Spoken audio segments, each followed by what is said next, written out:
back on the set of Avengers knowing that this is probably going to be the biggest film of all time? Well, first of all, hi. Good late morning to you. I mean, I think that you'll hear from all of us as we go along. Like, we might be making the movies, but we're also fans, and we're also critics of our own work, and always wanted to try to make it better. But I think this time we might have nailed it. Thank you very much, Robert. Next, I have a question for Benedict. How does it feel to be part of a production 10 years in the making? Good morning, Singapore. It feels a little intimidating, to be frank, when you first step onto a set filled with a roster of iconic characters as well as iconic actors.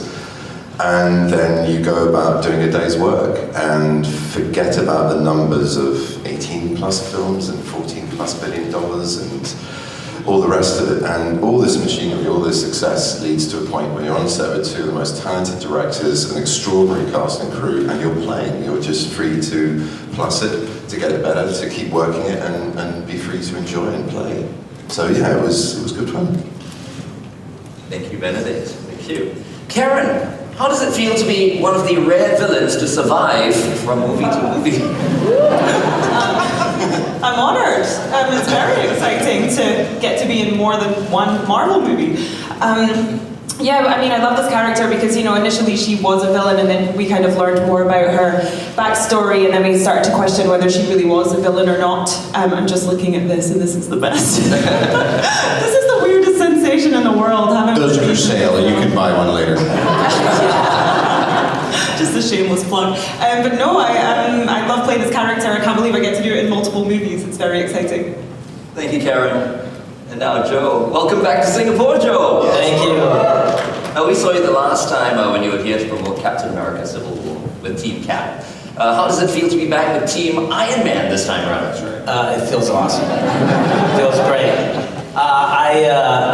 All along I supported Team Iron Man. I just want to let Robert know. Honestly, I was supporting Team Iron Man all along. I was here with Team Cap just as a favor to Chris, but no, but it's great to be back. Absolutely love Singapore. Fans are the best here in the world, and we're all very happy to be here, so thank you. Oh, we are thrilled to have all of you here. Last but not least, Tran. If you could have the power of any of the Avengers, who would it be and why?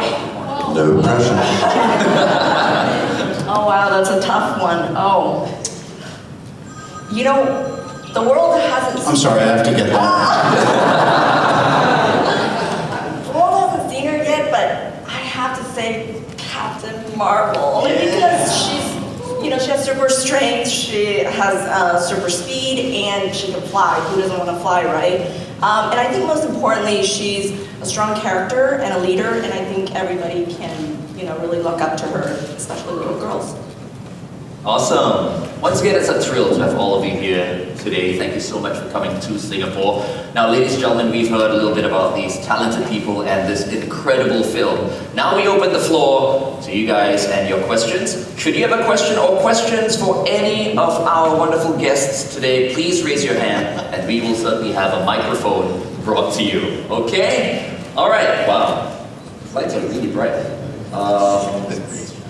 Let's start off with... Could we turn the lights a little brighter on us? I want to go fully blind. I don't want to see anyone in this room but light. This is what it was like for people. It's Close Encounters of the Third Kind. That's what it's like. Yeah. I love it. Staring at it. I'm assuming there's a big group out there, but I can't see. There's the person. Hello? Hello? Silhouette team. We can hear you. Oh. Hi, I'm Jabba There from we go. Australia. Hello. Good How are day. you? I brought a small Thor hammer. I brought the thunder from down under. Firstly, on behalf of cinema goers right the way around the world, thank you for the last 10 years of cinematic joy. It's been incredible watching all of you guys. Everyone that's touched a Marvel film, the thousands of people that have worked on it. It's been an incredible 10 years. Congratulations on the brand new film. It looks like the last superhero movie that needs to be made apart from Captain Marvel. I want to take it back, if that's all right, and ask Robert Downey Jr. and Karen, hello again, and Benedict, about casting. Robert, if you cast your mind back to when they first came to you and said, hey, do you want to be Iron Man? The cinematic landscape of superhero films didn't exist in the way that it does now. it feels like that was a pretty big risk back then. And can you other guys speak to that, Benedict and Karen, about how that felt when you were asked to be cast, about how being a superhero is a pretty key moment in your career now, whereas for you, Robert, maybe it was a really, really huge risk? Thank you, guys.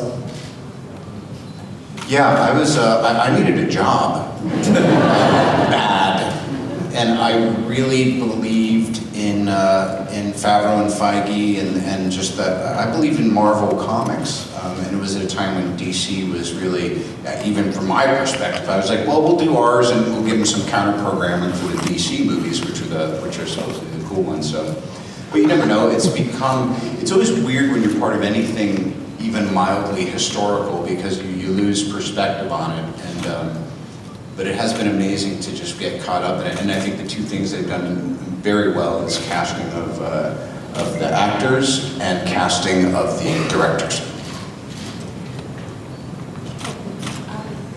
Well, for me, I just got a phone call from my agent asking me if I'm willing to shave my head. And I said, what for? And they said, Marvel. And I was like, yeah. I mean, that was a pretty easy one. And then I did like multiple auditions and a screen test. And then when I got the role, I was just completely over the moon. I mean, Marvel was already such a huge thing by that point. And I was just so excited to play this villainous, fun, creepy, weird character. Yeah, I was just so excited. I mean, even though I was very late to the party, I was enthralled to it like you were, just caught up in the fandom of it and being an ardent lover of it in the cinema. And there was sort of vague discussions. A journalist said, oh, you make a great Doctor Strange. So it was sort of weirdly somewhere in the back of my head. The real ticket winner for me was the humor. I knew it had to be, this is a strange character by name and nature, and what is his place, what's his need in the world now? And actually, funny enough, who would have thunk it? You know, the idea that the brain has the power to help ease your way, that you can change your world with thought and access something other than our reality, is a new direction for Marvel to go in. And it's weird and wonderful, and yet I wanted to somehow ground it and make him human and funny. So it was a challenge, and I was really enthralled to that. It had to be different, because everything that came before was so damn good, and when they presented to me the pitch of it, I thought, yeah, how can I not? I could have a lot of fun doing this. Thank you. Thank you, all. Guys? Jill. Hey guys. Hey, Good morning. Hi, how are you? Alright, so I actually had, I'm Jill from Kiss 92. I had a bunch of questions, but after watching the fan clip last night, right, two things, like, couldn't go to sleep because of these two things. Firstly, Stark has a new suit with things come flying out of it, but he's using a flip phone. Like, I mean, I know it's movie and make-believe, but even that's a bit of a stretch, using a flip phone. So if you could explain why he's using a flip phone, that'd be cool. Also, you're halfway up to space, going to save another character, possibly from an alien who's going to kill the world, and you have time to pick up a phone call from your fiancé. Like, damn well better. I know, right? Because I just got married and my husband doesn't pick up my phone calls. So Spoilers. in real life, this is then for Tran and Joe. Out of these three, who's the most difficult to get into contact with? That's right. Joe, I think It's Joe, actually. By the way, let's explain the flip phone. That is the burner phone that Captain America gave Tony Stark at the end of Civil War. So if you're a Marvel fan, you may remember this. And so Tony's been carrying that phone. Ouch. Wait a minute, did no one see Civil War? And actually, the hardest person to get a hold of these three. Just be honest. Try honesty. No, I'm trying to think who's difficult. I mean, He can get I don't know. I don't anybody think I on the have Benedict's number, so I would say it's probably not Good easy to get a hold of. That's makes me the hardest. If you don't have my number, I think that's me on top of Benedict doesn't have a phone. I don't know. No, so it's very difficult to get a hold of. communications. I'm giving you my flip phone number. Can we wave at this girl? Ashley, can you say hi to Ashley? Hi, Ashley. But by the way, if you did see the footage last night, Thanos demands your silence. Please, no spoilers. All right. This lady over here, right in front.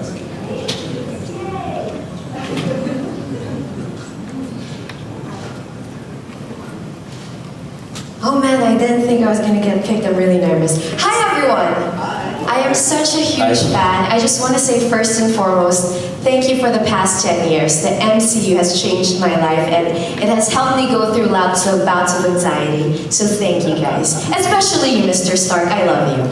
Okay, so my question is, this really feels like the culmination of the past 10 years, right? How is this gonna affect the rest of the movies that are coming out after Infinity War? Thank you. There are no movies coming out. That's it. This is the ending. He's right, that's true. That's it. That's it. This is your bag. Wait, you just said you were insane. Should we be answering your questions? Yes, I should. You should. We You're right, I definitely should. That's it. Thank you. To give you a little more context, look, Marvel. Hold on a minute. By the way, he was the last one to show up backstage. All right, I'm going to tell you how this went. I was there, then Karen showed up, then Benedict frolicked in, and then he traipsed. After a year of waiting around on set, I said, "You tell me when they get there."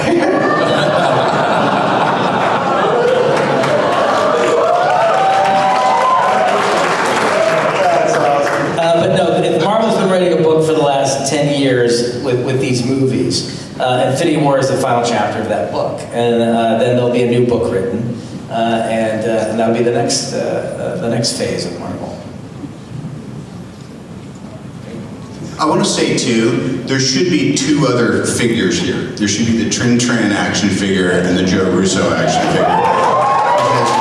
But literally shooting for a year, most of us have gone on to other projects or had a rest or been traveling or found, I don't know, new boyfriends or stuff. Anyway, and they have been locked in an editing bay like they are in a cavernous abandoned ship together. So thank you. Yes. This is why the light is so bright right now, because we haven't been out. It's a vitamin D lamp. It stops you from getting rickets. It's true that they're the ones with superpowers, them and the extraordinary, line producers who organise our schedules. It is an impossibility, and that in itself is a small miracle, don't you think, Tran? Very true, yes. Yeah, all there doing what we did. Logistically, without question, I think the most complicated movie in history to put together.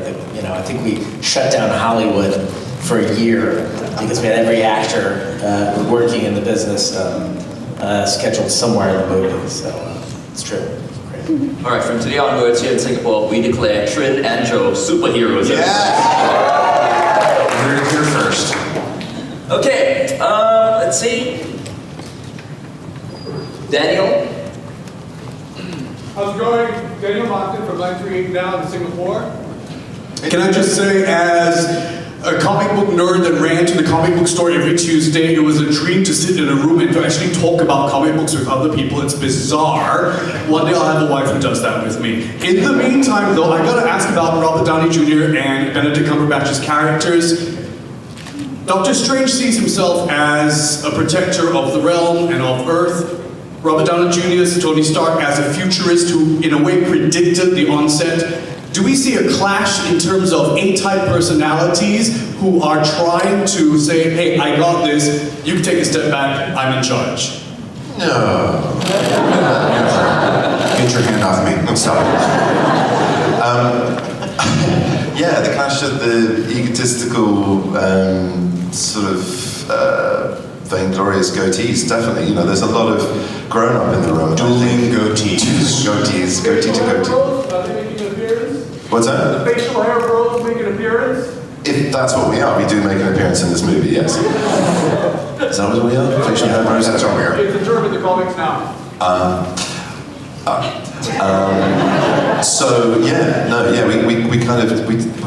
We have a bit of a clash, and that's no bad thing, and that's something to enjoy in the film without spoiling anything, is to see how that relationship unfolds.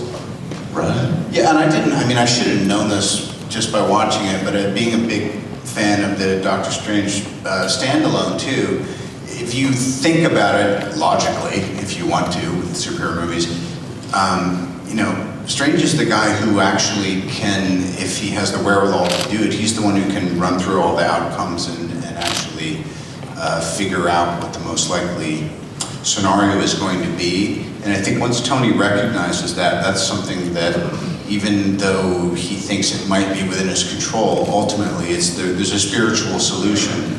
And if someone has the ability to have that kind of intuition, you can only stay at odds with them for so long. Yeah, for someone who's a brilliant industrialist, materialist, someone whose logic and science works through the medium of technology as opposed to mine going into the Eastern mysticism, sort of the holding of understanding of the cosmos and the multiverse. You would think there was not much of a Venn diagram meet, but there completely is, of course, and yeah, you just described one. Okay, can't wait to see. Thank you guys. Karen, for the Guardians, the t-shirt. Yeah. Nice t-shirt, Daniel. Liv. Hi guys, I'm Liv from Fox Movies. So good to have you guys all here. Can't wait for the red carpet tomorrow. No spoilers, but is there a scene where we get to see all of you in one room having this epic battle, or is it just you with suits on, dots on your face, all CGI? And are you going to miss being together, of course? Yes to that last one. Yeah, it's been a riot. It's been great fun. In this film, who's to say there aren't going to be more? I read that in some magazine that the #1 voted moment was the airport fight in Civil War, because so many of the superheroes, and now that the universe has expanded even more, but I think one thing that the creatives always don't want to do is do a bigger repeat of something that's already worked well. So without giving anything away, I think that the challenge this time was how do you top or better or expand something without repeating something that's already been executed well before. It's kind of like, I call it, it's the anti-process. Usually if something works, we're just going to keep doing that. Right. Yeah, no, you have to be innovative with each of these films because we've done 20 of them. So I think what's unique about this movie, and if you've been a fan of the Marvel Universe for the last decade, this is the first time you will get to see all of these characters. All of the Marvel characters together in one movie, and that was our approach when we were working on the film. We knew that we had, and there's no reference to Doctor Strange, but we used to say in the writers' room we call it strange alchemy, where we would put together, and by that I mean unique alchemy or unique chemistry between the characters. We would take characters from different franchises who have never been in the same room before and put them together to create combustible relationships. So I think this is sort of this is a culmination event. Can't speak to whether you see them all together or not, but you certainly get to see a lot of them together. Awesome, thank you. Okay. That lady at the back. All right? Yeah, that lady there. Hi everyone, Neela from Australia. Robert, Tony Stark initially wasn't wanted in the Avengers. He was volatile, self-obsessed, didn't play well with others. Obviously we've seen him change through all these movies. How do you think being a part of this universe, part of this family, has changed you? I think I understood the question. What was the last part? Tony Stark has changed. Being Part of this team. How has being part of this changed you? Right. Well, I mean, look. Sometimes you try to follow that little golden thread of where all of these projects and creatives are coming together, and kind of what the bigger ball of string is, and being one of the first people on the field, I always feel that part of my job is to just adjust and say, well, that's where it seems like things want to go. So I think that my arc should correspond to it. But a lot of it is just going from, when I started this, I was in my 40s, now I'm in my 50s. And so I think even if you just look at the difference between being quote unquote young and then looking at middle age, your values tend to change. And so I think Tony's mirroring that a little bit, I hope.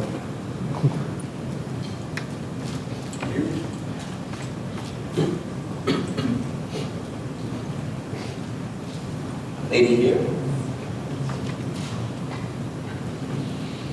It's a tough job picking the next person, isn't it?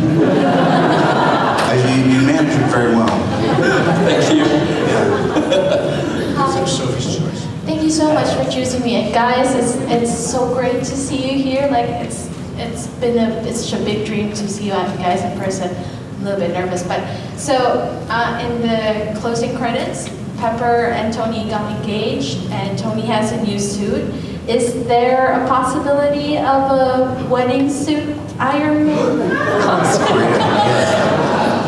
I don't have any spoilers, but what happens is Nebula comes between us, and it winds up being kind of a European thing.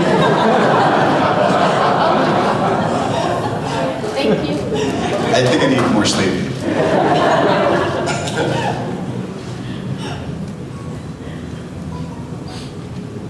The gentleman over there. Yeah. Wow. Hello, hi Robert, hi Benedict. I'm from India. My name is Ashish. Can we all just appreciate the fact that we just not have Iron Man and Dr. Strange, we have two Sherlock Holmes sitting together? Can we just... my question is for Robert. But I'm always reminded.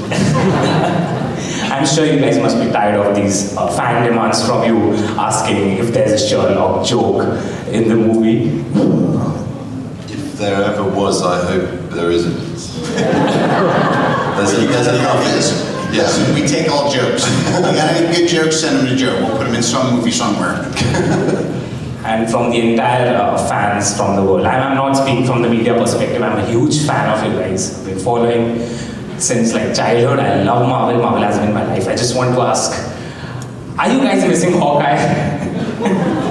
From the trailer, where is he, Joe? Where is he? Crazy. There were so many characters we were dealing with that, we were halfway through shooting, and I think you said, "Where's Renner?" And we went, "Oh my God!" It's like Home Alone. He's Macaulay Culkin. No, listen. We did not forget the twice nominated Jeremy Renner from, and I'm talking about Oscar nominations, from Infinity War. We have two movies we're working with, Avengers 3 and Avengers 4. That's a lot of story real estate. I think last week we released 22 character posters. There's only so many people you can put in one film. And we have a really interesting story cooked up for Hawkeye. But I would say that patience is a virtue, and it's a long play, not a short play. So we did not forget Hawkeye. Last question for Robert. Robert, which is your favorite MCU movie apart from the Iron Man movies? Which is your most you've watched on repeat? Sherlock. No. I don't. You know the funny thing, honestly, is as they come out, it's not like I don't feel that I have all that much to do with these other ventures, but I just appreciate aspects of them so much. I think Doctor Strange changed. I think without Doctor Strange, we wouldn't be able to have Infinity War, most definitely. And I think that the Guardians was just such a dark horse, and so that. But I gotta say, recently, I thought that Thor Ragnarok was so mind-blowing. This Taika Waititi guy, to me, is just, he's an assassin. He's so brilliant. So, and then by the time I'm done seeing this will probably be my favorite. Thank you, Robert. Thank you, everyone. India loves you very much. Marvel. All right, last question. Genevieve, Channel News Asia.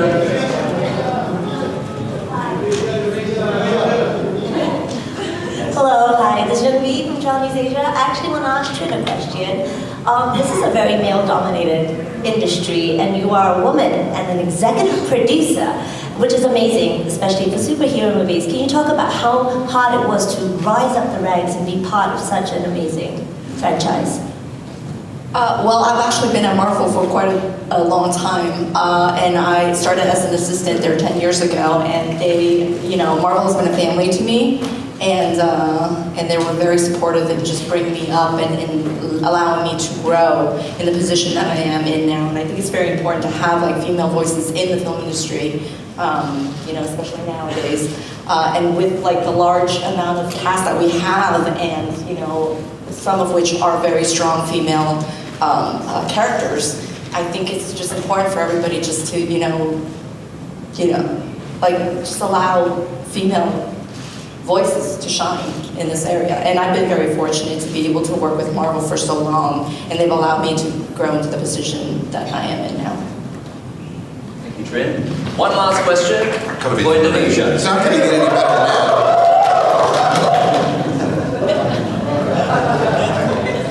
Okay, hi everyone, my name is Joe, I'm from Indonesia. And my question is a little bit serious actually. So the Indonesian censorship organization, there's a rumor going around that they're going to censor 7 minutes of the movie. There's a rumor going around. I know you guys wouldn't like that because it's your work of art. But if you had to censor 7 minutes, would you? Or which part would you take out?